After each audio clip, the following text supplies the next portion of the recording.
Hi hello, welcome to our channel VN creativities. இன்றைக்கி நம்ம சேனலில் எதை பற்றி பார்க்க போகிறோன்னா என்னோடய ஒன் டே வீலாக் பற்றி தான் பார்க்க போகிறோம். லாஸ்ட் வீடியோவில் எங்கள் வீட்டை ஷிஃப்ட் பண்ணதை பற்றி சொல்லியிருந்தேன். எங்கள் வீடு ஷிஃப்ட் பண்ணதுக்கப்புறம் இந்த மாதிரி தாங்க இருந்தது. சீரியஸாக சொல்கிறேங்க, வீட்டை மாற்றுறதை விட கஷ்டம் வீட்டை திருப்பி ரீஅரேஞ்ச் பண்ணுறது தாங்க. அது ரொம்ப ரொம்ப கஷ்டமான வேலையாக இருந்தது எனக்கு. அந்த வீடு இப்படி குப்பையாக இருக்கிறது என் மைண்ட் அக்செப்டே பண்ணல. இதெல்லாம் வந்துட்டு நான் எப்படி எல்லாம் எடுத்து வச்சேன், வீட்டை எப்படி சரி பண்ணேன். இந்த வீடு ரொம்ப ரொம்ப ரொம்ப மோசமாக இருந்தது. அதெல்லாம் எப்படி நான் க்ளீன் பண்ணி இந்த வீட்டை வந்து மாற்றினேன். அதுக்கப்புறம் வந்துட்டு என்னோடய லைஃப்பை எப்படி வந்து ரொட்டீனுக்கு கொண்டு வந்தேன். இது எல்லாமே இந்த வீடியோவில் பார்க்கலாம். அது மட்டும் இல்லாமல் இந்த வீட்டை மாற்றுறதுக்கு நான் நிறைய திங்ஸ் வாங்கியிருந்தேன். அந்த திங்ஸ்லாம் என்னென்ன அப்படிங்கிறத இந்த வீடியோலையும் அப்கமிங் வீடியோலையும் நான் சொல்கிறேன். சரி வாங்க இப்போ வீடியோக்குள்ளே போகலாம். வீடியோக்குள்ளே போகிறதுக்கு முன்னாடி இப்போ தான் நீங்கள் நம்ம சேனலை ஃபர்ஸ்ட் டைம் பார்க்குறீங்கன்னா மறக்காமல் சப்ஸ்கிரைப் பண்ணிடுங்க. கூட இந்த பெல் ஐக்கானை கிளிக் பண்ணிடுங்க. அப்போ தான் நான் போகிற வீடியோஸோட நோட்டிஃபிகேஷன் உங்களுக்கு வந்து சேரும். அன்றைக்கி காலையில் எழுந்தோன்னே வழக்கம் போல் ரெஃப்ரெஷ் ஆகிட்டு என் கிச்சன் பால்கனிக்கு போய் நின்னாச்சு. கிச்சன் டோரை பார்த்தோன்னே தெரியும் இது புது வீடுன்னு உங்களுக்கு. காலையில் கொஞ்சம் லேட்டாக தான் இருந்தேன். பிகாஸ் வந்துட்டு பாடியெலாம் செம்ம பெயினாக இருந்தது. அண்ட் வந்து எனக்கு ரொம்ப வந்து டயர்டாகவும் இருந்தது.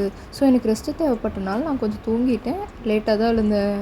இருந்தாலும் என் பால்கனியில் கொஞ்சம் டைம் ஸ்பெண்ட் பண்ணிட்டு தான் வந்திருந்தேன். பிகாஸ் என் மைண்டுக்கு கொஞ்சம் பீஸ் தேவைப்பட்டுச்சு. அதுக்கப்புறம் வந்து மடமடன்னு வந்து பிரேக்ஃபாஸ்ட் பண்ணியாச்சு. எனக்கு பிரேக்ஃபாஸ்ட் பார்த்திங்கன்னா தோசையும் தக்காளி சாம்பாரும் தான் வச்சுருந்தேன். அதை வந்து பாப்பாவுக்கு பிச்சு போட்டு கொடுத்துட்டு அவ கூடவே உட்காந்து நான் வந்து காஃபி குடிச்சிட்டேன். பிகாஸ் தலைவலி தாங்க முடியல. லேட்டாக எழுதுனால காஃபிக்கு டைம் வந்து தனியாக ஸ்பெண்ட் பண்ண முடியல. ஸோ அவளுக்கு தோசை விட்டு கொடுத்துட்டு அவளுக்கு கூட்டி விட்டு நான் வந்து காஃபி குடிச்சிட்டேன். அதுக்கப்புறம் பார்த்திங்கன்னா அவளுக்கு மடமடன்னு ஸ்நாக்ஸ் பேக் பண்ணிட்டேன். பாப்பா வந்து ஹஸ்பண்ட் வந்து ரெடி பண்ணி அவ்வளோ ஸ்கூலுக்கு கூப்பிட்டு போயிட்டாரு. ஸ்நாக்ஸ் பார்த்திங்கன்னா சிம்பிளாக வந்து நேந்திர சிப்ஸும் அதுக்கப்புறம் வந்து வீட்டு பால் கச்சதுக்காக அம்மா வந்து ஸ்வீட் வாங்கிட்டு வந்திருந்தாங்க காய்ச்சி கட்லி. அதையும் வச்சு கொடுத்து விட்டேன். ஹஸ்பண்ட் வந்து வீடு இப்போ தான் மாற்றினால எனக்கு ஹெல்ப் பண்ணுன்றனால ஒர்க் ஃப்ரம் ஹோம் எடுத்துட்டாரு.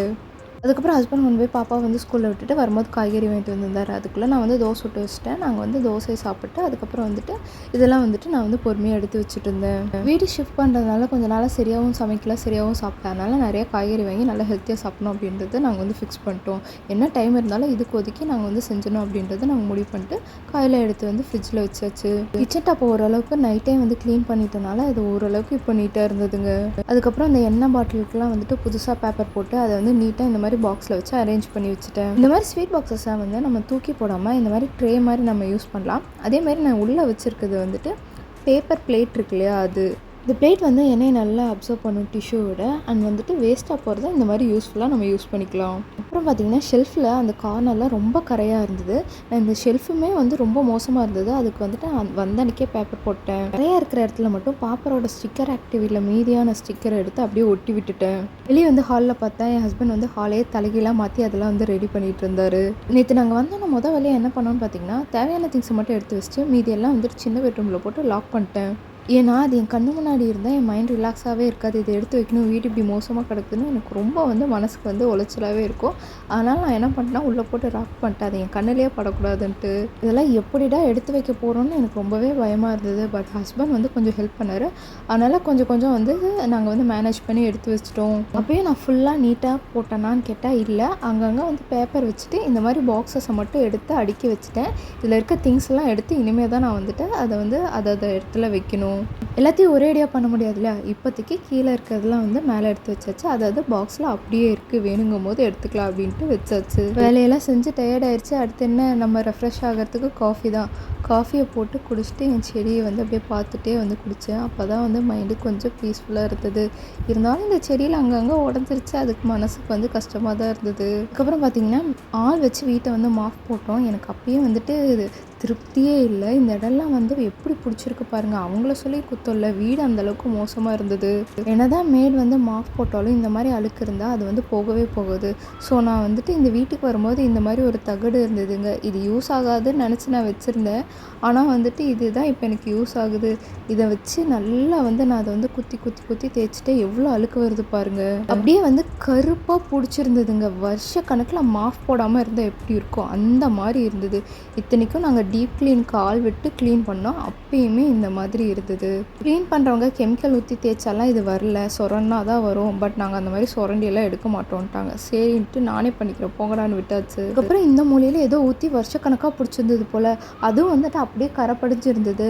அதையும் போட்டு இரும்பு ஸ்க்ரப்பர் வச்சு நல்லா தேய்ச்சி எடுத்தேன். ரொம்ப ரொம்ப மோசமாக இருந்தது. தேய்ச்சி எடுக்கிறதுக்குள்ளே எனக்கு கை வலியே விழுந்துருச்சு. இருந்தாலும் அதை வந்து அப்படியே வச்சுருக்க எனக்கு பிடிக்கவே இல்லை. கொஞ்சம் கொஞ்சமாக தேய்ச்சி எடுத்துலாம். தேய்ச்சி எடுத்து இப்போ ஓரளவுக்கு இந்த 2 இடமும் நீட்டாகிடுச்சு. அதுக்கப்புறம் பார்த்திங்கன்னா லஞ்சுக்கு வந்து சிம்பிளாக வந்து குஸ்கா பண்ணியாச்சு. நான் அதை முடிக்கும்போது பாப்பாவும் ஸ்கூல்லேருந்து வந்துட்டா எல்லோரும் ஒன்றா உட்காந்து சாப்பிட்டாச்சு. அதுக்கப்புறம் வழக்கம் போல் பாப்பாவை வந்து ஹோம்ஒர்க் பண்ண வச்சு அவளை வந்து தூங்க வச்சாச்சுங்க. அவள் கூட நானும் படுத்து நல்லா தூங்கிட்டேன். ஏன்னா வந்துட்டு உடம்பு வலி பின்னி எடுத்துருச்சு வேலை செஞ்சதுக்கு. அதனால் கொஞ்சம் ரெஸ்ட் எடுக்கலான்னு படுத்து தூங்கியாச்சு. பாதி தூக்கத்தில் இருக்கும்போது காலிங் பெல் அடிக்கிற சவுண்ட் கேட்டுச்சு. என்னென்னு பார்த்தா மீஷோவில் வந்து ஒரு ப்ராடக்ட் வந்து ஆர்டர் போட்டிருந்தேன். அது வந்து வந்துருந்தது. ஹஸ்பண்ட் இருந்தாலும் வாங்கிட்டார். இருந்தாலும் வந்துட்டு எனக்கு காலிங் பெல் சவுண்டில் வந்துட்டு முழிப்பு வந்துச்சு. திருப்பி தூக்கம் வரல. ஸோ வந்து இதை வந்து பிரித்து பார்த்துடலாம் அப்படின்னு சொல்லிட்டு வாங்கி பிரித்து பார்த்தோம். இது என்னென்னு பார்த்தீங்கன்னா வந்துட்டு ஷெல்ஃபுக்கெல்லாம் கவர் போடுவோம்ல, அந்த மாதிரி ஒரு மேட் டைப் இது. இந்த புது வீட் ஷெல்ஃப் வந்து ரொம்ப மோசமாக இருந்தது இல்லையா? ஸோ அதுக்கு வந்துட்டு இந்த மாதிரி ஏதாவது போட்டால் அது வந்து கொஞ்சம் நீட்டாக இருக்கும் அப்படின்னு சொல்லி நான் நினச்சேன். நான் வந்து கேலண்டர் பேப்பர்லாம் போட்டு வச்சுருந்தேன் தான். ஆனால் அது வந்து லைட்டாக தண்ணி பட்டாலுமே ஒரு மாதிரி நசன்னு ஆயிடுது. அண்ட் வந்துட்டு பாத்திரம் வந்து நகர்த்தி வைக்கும்போது அது வந்து கிழிஞ்சிருது. அதனால நான் வந்துட்டு இது மாதிரி வாங்கினா கொஞ்சம் லைஃப் வரும் அப்படின்னு சொல்லிட்டு இதை வாங்கியிருந்தேன். இது பார்த்திங்கன்னா வந்து மீஷோவில் வந்துட்டு அரௌண்ட் ஒரு 290 அந்த மாதிரி வந்தது.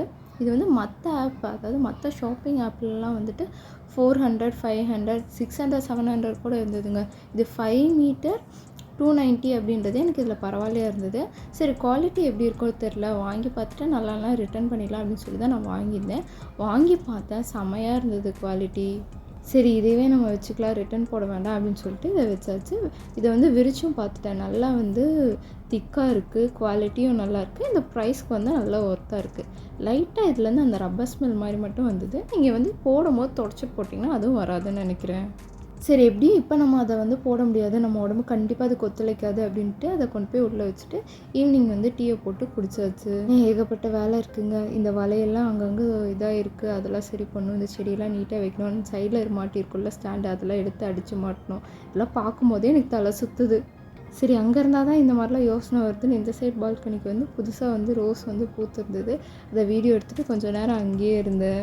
சீரியஸாங்க மனசில் ஏதோ ஒன்று ஓடிட்டே இருக்குது. இங்கே சரி பண்ணணும், அங்கே சரி பண்ணணும், இதை க்ளீன் பண்ணணும், அதை எடுத்து வைக்கணும், இப்படியே இருந்தது. மனசு இப்படியே ஓடிட்டே இருக்கிற மாதிரி இருக்கேன்னு தான் வந்துட்டு நான் அந்த பால்கனிக்கே போய் நின்னேன். அங்கே இருக்கிறத பார்த்துட்டு எனக்கு வந்து மனசு அடடா இதெல்லாம் எடுத்து வைக்கலையேன்னு இருக்குது. அதனால தான் இந்த பால்கனிக்கு வந்து கொஞ்சம் டைம் ஸ்பெண்ட் பண்ணேன். எனக்கு எப்பயுமே வீடு கொஞ்சம் நீட் அண்ட் க்ளீனாக இருக்கணும்.